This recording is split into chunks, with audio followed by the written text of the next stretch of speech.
So I'm sad. All right, so we'll get started then. So my name is Nancy Kirby, and I'm the Executive Director at IncubatorWorks. And we have seen a need to get word out to small businesses and entrepreneurs about the emergency funding that's available, especially after the CARES Act. And so we've been having these weekly calls. And it's ironic because every week I think, what are we going to talk about? And then during the week, there are new rules and new information that comes up, so that there's always lots to cover. And so why don't we go around and Alan, if you'd introduce yourself and then hand it off to Ashley. Hi, I'm Alan. I'm Nancy's co-director. Ashley? Certainly, short but sweet. I'm Ashley Madison. I'm the program director at IncubatorWorks. And so I handle some of the programming and the client management for the mentorship that we provide, as well as helping brainstorm and put forth any of the programs that we do. And Catherine, thank you for seeing my email and joining us today. So we have a very long reach because we are part of 2 different incubator networks, one in the western part of New York, which includes Buffalo, and then one in the southern tier of New York. So from the IncubatorWorks team networking, we are able to get a lot of contacts, and I'm glad that you've joined us today. Hi everyone, I'm Barry Hemley. I'm the Director of Operations, so help keep the operations going here. We have 2 incubators, one in Corning and one in Alfred, so keeping those running and keeping our clients under wraps. So. And then we have Aixa with us. Aixa. Hi everyone, I'm Aixa Lopez, and I support IncubatorWorks with events, logistics, and wherever they need me to. So thank you. I didn't see MK on the call. Is MK here? No. Okay. All right. Okay. Well, then I'm going to go ahead and get started. All right. Okay. Barry, screen share good? Yes. Thank Perfect. you. Good. Okay. All right, so today we're going to talk again about the Paycheck Protection Program and how it impacts the small business and entrepreneurs. We'll also talk about other emergency disaster loan opportunities, both at a national level and a local level. And we also want to spend some time today on, this is for New York State, for the governor's plans for reopening and kind of what they mean for us in New York State. And I'll have Barry work with me on that part of the presentation to actually talk about things that you should be considering as you look at reopening. We don't have all the answers, but we'll try to answer your questions. If we don't have them, we'll get out there and do some research. And remember that these are general observations and they're not specific to your business, so you need to consult with your advisors before making any decisions. So those of you who've been in on the call before have heard this. The original program for the Paycheck Protection Program was $349 billion. The current round is $310 billion. 60 of that is earmarked for small lenders. Local and regional banks are more responsive than national banks. And in fact, on a call today, I found out that 2 of our local banks, Chemung Canal Trust Company and First Heritage, are accepting applications right now from businesses that are not currently their customers. So if you haven't applied, you've got a couple more days to apply, and those are 2 good places to go to. And this program is available to self-employed individuals. Even this week, I was calling people that are on my contact list and saying, hey, do you know this program applies to you? And they didn't. They've gone and they've applied to their banks. So really glad, they're really glad to have that information. So a refresher, the loan term for any amount that's not forgiven is 2 years. Interest rate is 1%. no collateral, no credit check, no personal guarantee. The most you can borrow is 2.5 times your average monthly payroll. Or if you're self-employed, it's based upon your net income on your Schedule C, prorated. And the loan proceeds have to be used in the 8 weeks following receipt of the funds to be eligible for forgiveness. Here's a short overview of how you calculate the amount for sole proprietorship. So if someone had Schedule C net income, so this is the bottom line of $60,000, when you prorate that out, that means that they could borrow $12,500 under this program.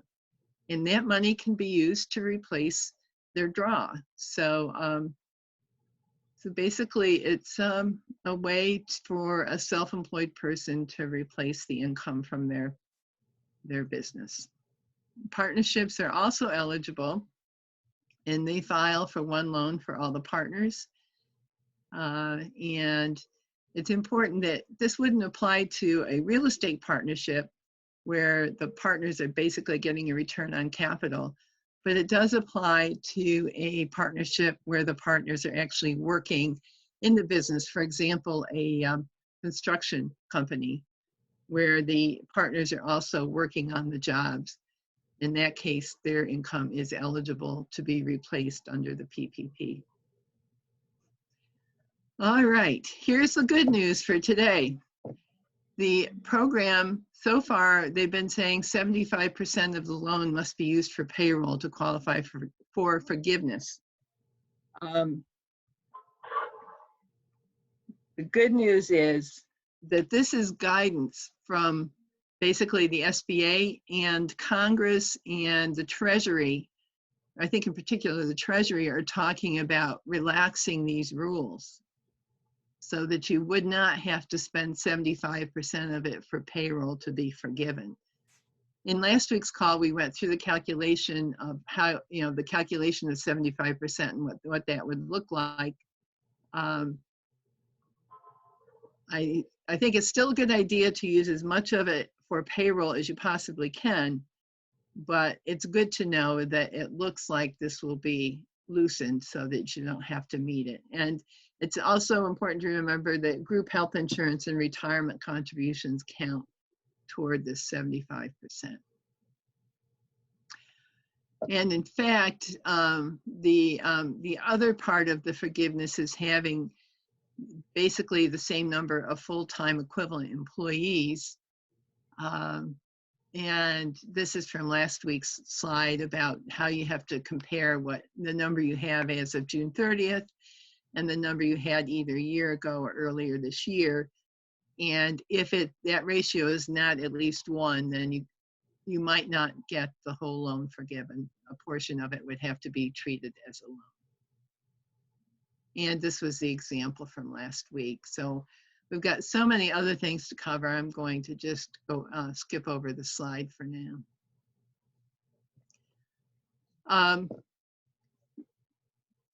The employer has to have all the FTEs back at June 30th to count them to apply against the forgiveness. And then you have 8 weeks since you get the money. So I don't know what they're going to do with this last round of money that's just coming out now, because people won't have 8 weeks between when they get the loan and June 30th. So stay tuned. I expect that date will be moved. Also, we know we have a challenge in bringing people back because until July 31st, unemployed individuals are getting an extra $600 a week with their unemployment check. And when I wrote this a couple days ago, the interaction between the 75% for forgiveness and the fraction calculated based on the FTEs is still not clear. Stay tuned for updates. So not only is that not clear now, the whole the forgiveness calculation is likely to be changed to the borrower's advantage. So it's not going to get tougher. It should get a bit easier. Here's some more good news, which also isn't in my slide. To get the balance of the forgiveness, the way the rules read right now, it has to be used for rent, utilities, and mortgage interest. Once again, from our local congressman's office representative, they expect that to become much broader so that things like insurance, other office costs, committed office costs that are business costs that you still need to pay, basically overhead, are going to become part of the allowable payments so that those payments can be forgiven. So what I'm hearing is that these rules are going to be made more advantageous to the small business. So current loan and forgiveness calculators can also be found on QuickBooks and Paychecks, and they're available to anybody. You don't have to use their service to access those resources. And here's something, in a call I was on earlier this week, there was some discussion about whether you could still deduct the amounts that you use the PPP money to pay for as part of your 2020 tax deductions. And it appears that you can. So you're getting money that's not taxable, and then you're deducting the payment. So that is also very advantageous. We'll keep you up to date on that when clarification comes out. All right, here's a rule that came out, I think it was Tuesday. And this one is a tighter rule. So this is going the other way. So when you're approved for the PPP and you actually get an SBA loan number, you have 10 days to get the money and start from the bank. So you have to take one full disbursement. Let's say you were approved for 20,000. You've got to take all of the 20,000 at one time. You can't say, well, I'm going to take part now and part 2 weeks from now to start the 8-week period running later. The 8-week period when you have to spend the proceeds of this loan. So the rule is that when you get approved, you got to take the whole thing within 10 days of the loan approval, and that's when your 8-week period starts. Loans not dispersed within 20 days of approval will be canceled. Some questions that have come up where we've got clarification is you can pay employees even if they're not working. So if you're a business that's been shut down by New York State as non-essential, yes, you can go ahead and pay your employees. That'll be kind of odd if they're on unemployment because they'll have to stop their unemployment. And yes, you can pay yourself even if you're not working, which is exactly what this is meant for. If you are self-employed in a business that is shut down and is not allowed to open, then you definitely pay yourself to replace your draw as a self-employed person.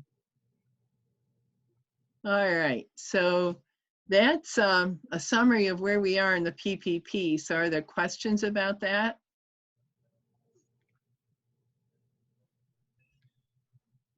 Nancy, I knew that Melanie had some questions regarding that she was going to ask regarding the. She's on the phone right now, so sorry, Okay. Barry. One of her questions was she's hoping that receipts from PPE will be reimbursed. Oh, and she's off the phone. Yeah, I hung Okay. up on him. No. This is more important.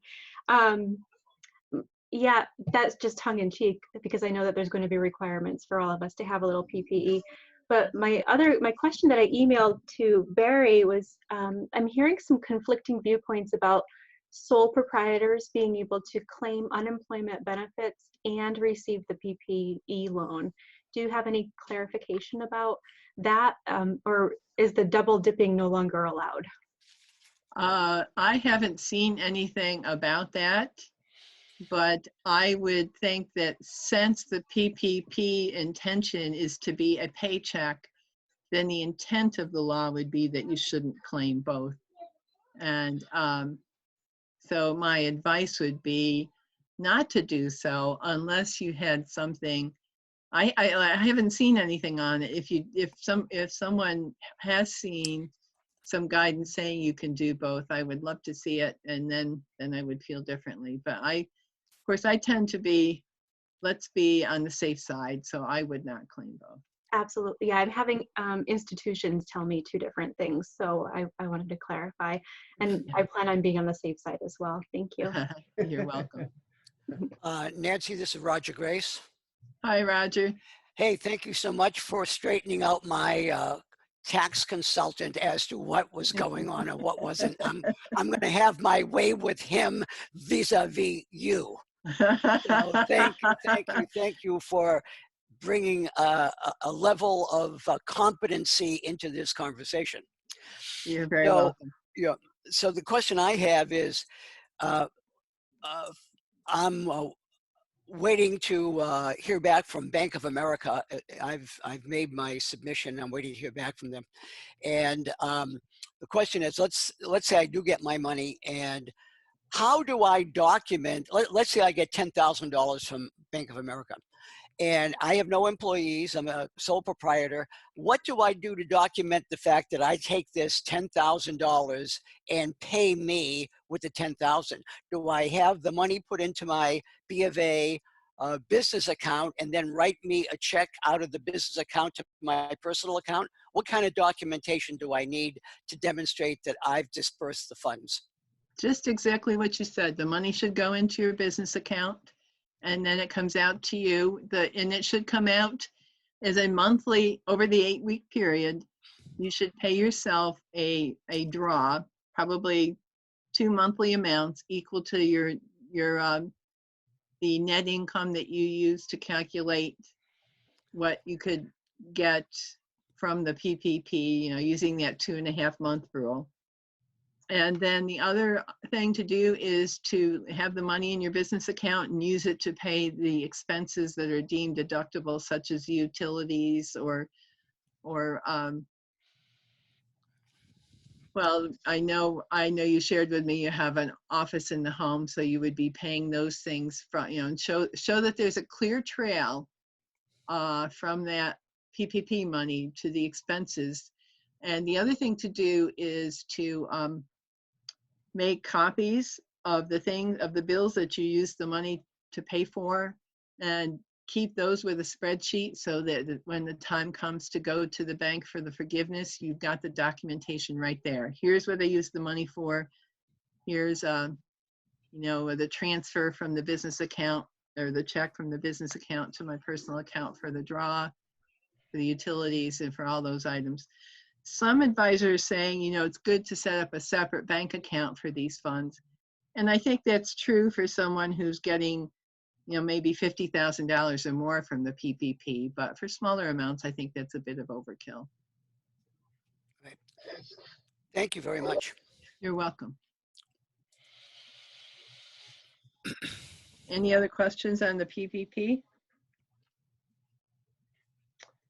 All right. Let's go on to the economic injury disaster loans.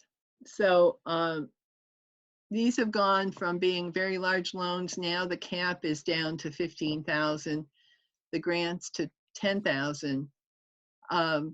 Earlier this week, they said the program was shut down. But what I learned just a little while ago is that the system is closed down until the existing loans in the queue are processed. They expect to open the system back up. There's still money in the program. They're saying there's still $60 billion of money in the program. So that I would, if you want to apply for money in this program, I think every day go online to the SBA website and see if it's opened back up. Because once it does open back up, I assume the queue will be filled up pretty quickly again.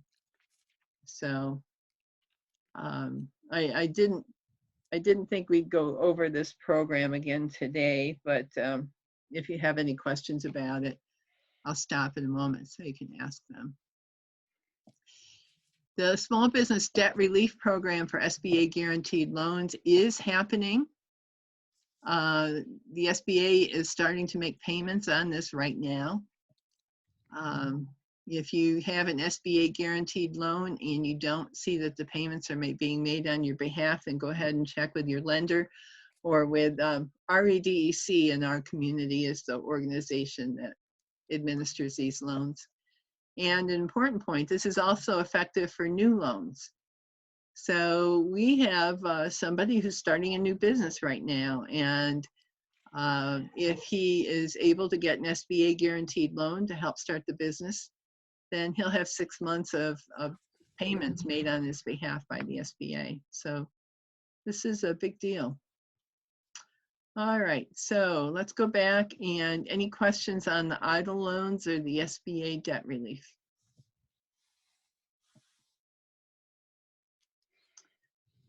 Okay, here locally, we've got the Steuben County Emergency Relief Loan.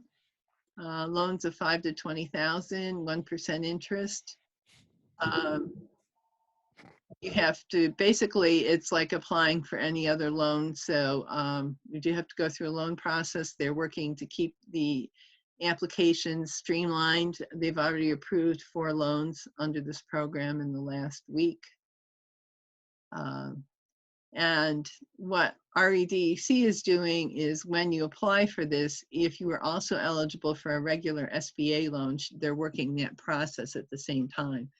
So good way to leverage that, especially since those SBA loans will be, you'll have all the payments made for you for the first 6 months. Same thing for Steuben County there. So this has been approved now. Last time we talked, it was just in process. So pretty much works like the Steuben County loan. And once again, REDEC is taking these applications, and we'll have their contact information here later in the slideshow. All right. Oh, I should ask, any questions about those loans for Steuben County or Steuben County? Okay, so the governor. Write it in with a quill. Have you ever wrote with a quill? Okay. Yeah. So the governor has announced that he has put together some advisory boards to work on our reopening plans. This is me. And somebody might need to mute, please. We're getting some background noise. So, so the reason this map is up is because the governor first said, well, we're going to have the regions come up with a plan. And he talked about the Southern Tier region. And the assumption was that everybody knows what the Southern Tier region is. Well, Is that helpful? we people who are in economic development might know that, but a lot of the general public and small business owners and entrepreneurs wouldn't know that we're part of the Southern Tier economic development region that goes as far west as Hornell and as far east as Delaware County. It's a big region, and we don't often think of being together like this. And to come up with a reopening plan to cover this region would be, could be indeed a bit challenging. Oh, shoot. Okay, so I lost my little arrow to go forward. Okay, there we go. So along with, first saying it's regional, but the latest this week is saying he's got a 12-point plan, and there's 2 points in it that really apply to businesses and entrepreneurs in our area. And so the first point is industry reopening. So he sees phase 1 is being construction and manufacturing businesses opening first, and sometime in mid-May. Phase 2 would be based on priority and risk. So businesses considered more essential with low risks of infection in the workplace and to customers will be prioritized. So what does that mean? It's hard to say what that means. because, I mean, every business owner considers their business to be essential. And obviously, you know, I'll take the extreme. A movie theater is going to have a very high risk of infection in the workplace, and high risk to customers. So I assume that that's at the other end of the spectrum, and don't know where that's going to fit in this plan. But you know, we're all just kind of trying to figure this out. So we certainly don't have the answers. And regions must not open attractions or businesses that would draw a large number of visitors from outside the area. Here, I was talking to one of the economic development people that promotes our Finger Lakes wine area. And her take on it is that it's okay to remind people of Finger Lakes wine country, but there shouldn't really be any promoting of people visiting until this restriction is released. Now, here's the thing we're going to talk about today that we haven't discussed before, and Barry's going to take the lead on this discussion, is that one of the requirements is that every business must have a plan to protect employees and consumers, make the physical workspace safer, and implement processes that lower the risk of infection in the business. It's not that your plan is going to have to be approved by anyone, but if there's a complaint or an illness and someone says, well, IncubatorWorks was not following proper procedures, then we would have to demonstrate to the County Department of Health that we have a plan in place and that we are following our policies and procedures. And that's more of what you're going to hear about today. So let me see here. So our contact information, I thought it was going to be in a different spot. And I'm going to turn it over to Barry for his presentation now.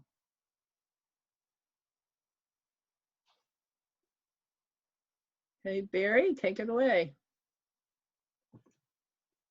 Let me just grab my PowerPoint.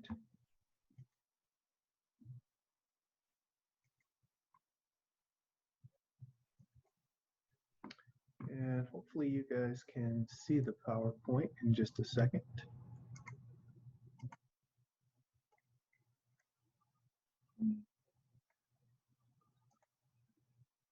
Okay, can you guys see that okay? Okay. All right, so we're going to be discussing reopening your business. So one of the first topics that I wanted to talk about, and these are just general kind of rules, guidelines, things to think about. But the first one is your people, your staff. I'm not sure how many people on the call have staff, but one of the things that you're going to want to be looking at is how many people you have on your team or on your staff that plan on coming back to work. Because people are drawing unemployment and they have a $600 a week bonus, it's going to be hard to get a lot of people back. So first, finding out how many people you have returning to work. That is going to really determine how you're going to operate your business. Some considerations for your staff as well. So schools likely are still closed and will likely be closed in the near future. Your staff may have a compromised immune system. Unemployment, again, which I had said earlier. The environment that you have in your workplace doesn't allow for social distancing. So that could be a challenge as far as how many people you can actually bring back. Some of the ways that you can look at how you can combat some of those things. So PPE is a big one. So the use of masks. So that is, if you have people working closer than the social distancing, the 6 feet, masks are considered an approved PPE that can help combat that. Also, a reduced or flexible work schedule. So combating staff that may have kids at school. If you have work hours that go past school times, you can work with your staff to try to flex their schedule outside of school hours. Flexible schedule we talked about, and then technology. So if you have the ability to have your staff work from home to be able to do like accounting procedures, that sort of thing, use technology. I think we're all getting used to it right now, right? Safety is a big one. So with your staff, you're going to want to post clear expectations. So if your expectation is that your staff is going to be doing some light cleaning, sanitizing of like touch points, you're going to want to post that. So if you've got new people, or as this goes on, people coming back, returning at different times, you're basically telling everybody the same thing. Hand washing practices, sanitizing practices, what that looks like. PPE, again, how to use it. The other piece of that is some of the things that people are doing and we're doing at our facility is infrared thermometers. So checking your staff's temperature as they're coming in. Some people are going as far as checking customers' temperatures as they're coming in. So those are all ways that you can kind of make sure that you've got a safe work environment, both for your folks as well as your customer. Customer count, I think establishing that ahead of time, working with your employees to establish that. So if your facility has so many square feet, but you can see where there's going to be points inside your facility that you can't fit a lot of people or shouldn't fit a lot of people, you should have those conversations with your staff ahead of time to really determine how many people can fit in certain spaces, and have those spaces earmarked as far as the number of people that should be in them at any one time. Some conversations to be having with your staff is travel. So you definitely don't want to be bringing people back and finding out that they were on spring break on a beach in Florida 2 weeks ago, right? So make sure you're having those conversations continuously, checking in with family, making sure that everything is going okay in their family life. Providing county-based reports. So the Steuben County report is a good one. And the reason I bring that up is it may be something that you want to have available for your staff to be able to look at. So it provides guidance as far as where maybe infected people had been. And having those conversations can help alleviate those issues if they come up. And then again, customers, just if people are having any challenges around customers. I know initially when the grocery stores were having all the buyouts, there were a lot of staff challenges with customers. So making sure that you're managing those interactions. So another one, so customers, again, establish how many people you want in your facility or your business. Just as an example, the average Home Depot is 105,000 square feet. Home Depot's only letting 50 people in those stores at once. They're taking into account the square footage as well as the number of staff. So as you're looking at your space, make sure you're thinking about how many staff you intend to bring in as well, because that is all, that all factors into the social distancing and how many people you should have in one place or another. Clearly identified requirements for entry. So letting people know exactly what your expectation is for them coming into your facility. So people have gotten used to the whole no shirt, no shoes, no service signage that you see all over the place in the summertime. You want to have something identified like that so that people know what your expectations of the customers are before they get into your establishment.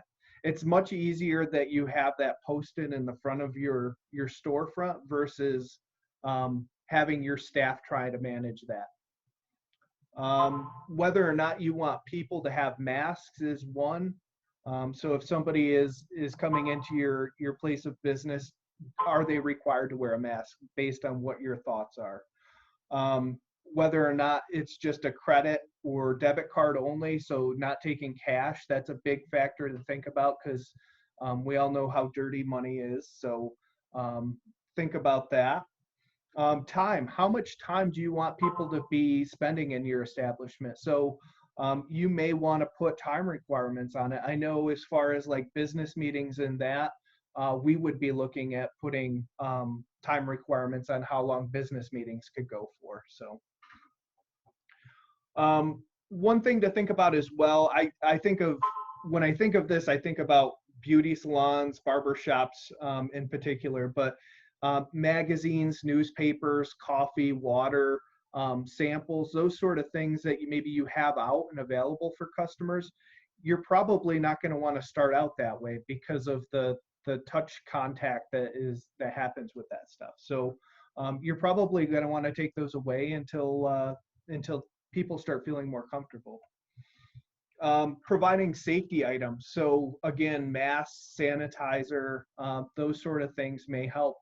And one thing that I'm seeing and hearing a lot about is people actually buying sanitizers and masks that are branded. So really not a bad idea at this point.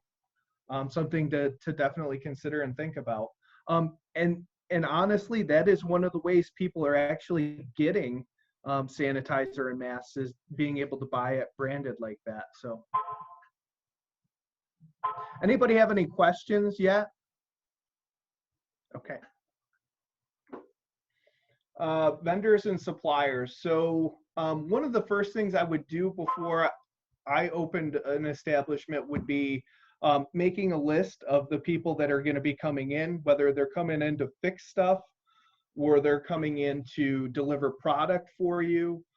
You're going to want to kind of make a list and see how often those folks are on site, and see on that list who is essential. So there's essential type things. So you've got to have your sprinklers checked every 3 months. You've got to have your fire extinguishers checked every year. So it's one of those things that you've got to look at and see where you can schedule people to come in. If it's more of an essential type thing that has to happen, I would schedule it before I open, so that you don't have those people coming in while you've got customers and staff on premise. So schedule essential activities to be completed before opening. Push non-essential vendors out as far as possible. So you've got sales reps that don't necessarily have to be on site. Those are people that you can push out. You can use technology with those folks as well. So having Zoom calls with your sales reps. A lot of that stuff can be done over the phone or through a Zoom meeting. Essential, so something where you've got people coming in because your air conditioning is down, your boiler's down, your walk-in cooler, that sort of thing is down. You're going to want to try to bring those folks in outside of normal business hours. It gives customers a peace of mind. It gives your staff a peace of mind that you're not bringing somebody from the outside in. And then facility. So one of the big things with the facility is determining a cleaning schedule. So it's going to be based around customer and staff activity. So you want to be sure that the door handles have all been cleaned before people come on site. Once they all come into the facility, you want to be sure that they're cleaned again. And then, maybe if you've got a scheduled lunch break, making sure that the facility is cleaned another time. So, and then at the end of the day, looking at that as well. But the biggest concern around that is setting realistic expectations. So if you're saying to your staff that you're cleaning every hour, you have to make sure that it's realistic, that they can actually do that. If you can't maintain your cleaning, make sure that you hire a cleaning service or look at a cleaning service as an option. Again, as Nancy had said, if you're outlining what you have done to keep people safe in your establishment, having a cleaning service is not such a bad idea. If you hire a service, make sure your plan outlines touch points and how often they're cleaned. And I'll get into on the last slide what touch points are. Sanitize. So if I look at this as like a retail environment. If you've got folks in like a retail environment, all of your staff members should have like a zone that they would be responsible for to clean touch points. You know, maybe they have a set of Clorox wipes that they can utilize to clean touch points during the day.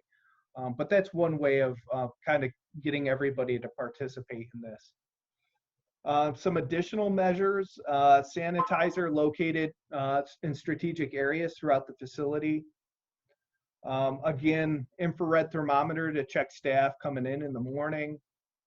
Signage is really important, again, just as far as where everything is, making sure everybody knows what the rules are. And some of the additional type things that you can have available. So I said Clorox, Lysol wipes, gloves for staff. I mean, people coming back to work may or may not really want to come back to work. So having more PPE available to make people feel comfortable is usually a better way to go. And then again, touch points.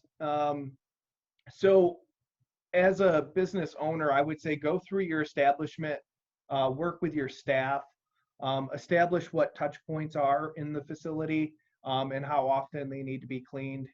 You can discuss that plan with your cleaning staff if you have a service. And then examples of touch points, and probably some that people don't think about. If you have like a staff workroom that they can go have food and lunch and that sort of thing. You've got the door handles for the microwave and the refrigerator, sink handles, toilet handles, door touch plates, vending machines. If anybody has vending machines on their property, it's something to think about. I know with a lot of vending companies, that's really not something that they would be doing.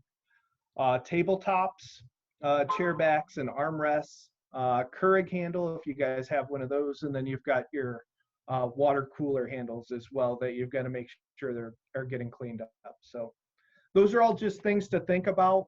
That's really kind of it, but wanted to be sure that you guys are starting to think about that. It's good, as Nancy said, to start looking at planning for that. Looks like we've got somebody on the chat. Oh, good.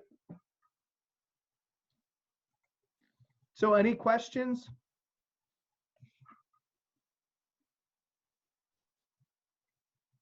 Any thoughts or suggestions?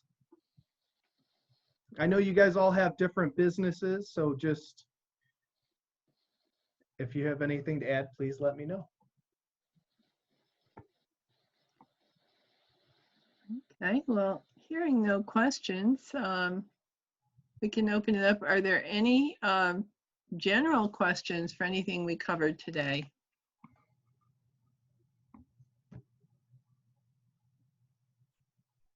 Melanie, thanks for that comment about the touch points. Yeah, when Barry started listing that, it was like, wow, some things I never even thought about. So I'd just like to close by saying thank you for your time, and we will continue to provide weekly updates, especially as things continue to change. I got an indication from Congressman Reed's office that they thought this forgiveness guidance may be out as early as next week. So that will be very useful for everyone to know. Yeah. So the good news is the indication is it's going to be more favorable to, as I said, to the small business owner. We're continuing with our co-starter short course. We're on session 3 tomorrow, and people have asked us for an additional session. So if you're interested in doing some work on developing your business model canvas in a virtual setting, we will be starting a new session probably maybe the second week in May. So stay tuned for that. And I think that's it for us from IncubatorWorks. Anything else from our team? Alan or anybody else have anything else they'd like to add before we close? No, I think, you know, the presentations are going to be on the website, or the recording's going to be on the website as before, Nancy? Yes, indeed. Yep. And on our YouTube channel. So. Yep. Yep. So, so you can refer back to that, or please recommend it to other people. But we'll be back next week, same time, same place. Yeah. Yeah. So thanks very much, everybody. If you have a good week and stay well and safe, and we'll talk to you again soon. Bye-bye. Thank you. Bye, Bye-bye. everyone.